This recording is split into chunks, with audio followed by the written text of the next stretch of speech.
COP29-এর পঞ্চম দিনের দর কষাকষি চলমান আছে। সবাই প্রত্যাশা করছে জলবায়ু তহবিলে নতুন অর্থায়নের প্রশ্নে একটি সিদ্ধান্ত আসবে।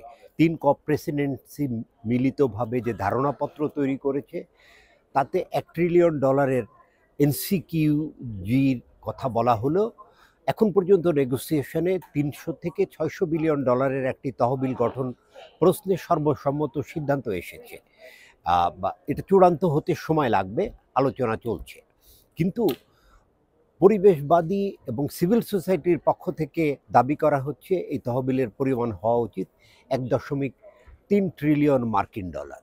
তবে বলা হচ্ছে যে মানমাত্রা যাই হোক, এই পরিবেশ অর্থায়ন যদি মানসম্মত না হয় তাহলে এটা দিয়ে তৃতীয় বিশ্বের উন্নয়নশীল দেশগুলোর কোনো কাজে আসবে না। অন্যদিকে মিটিগেশন অ্যাডাপ্টেশন নিয়ে আলোচনা চলমান আছে। এই নেগোসিয়েশনের সাথে জড়িত থাকা বাংলাদেশের নেগোসিয়েটর পরিবেশ অধিদপ্তরের পরিচালক জিয়াউল হক মনে করছেন যে COP29 থেকে কার্বন মার্কেট মেকানিজম ব্যাপারে একটি সম্মত সিদ্ধান্ত আসতে পারে।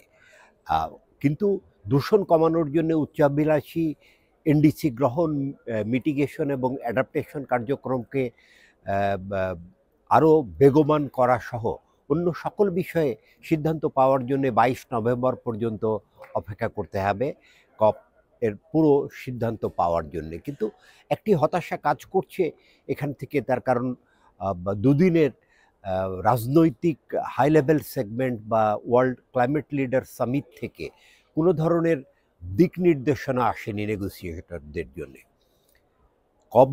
COP29-এর ভেন্যু আজারবাইজানের বাকু থেকে Molla Amjad Hossain, energy and power.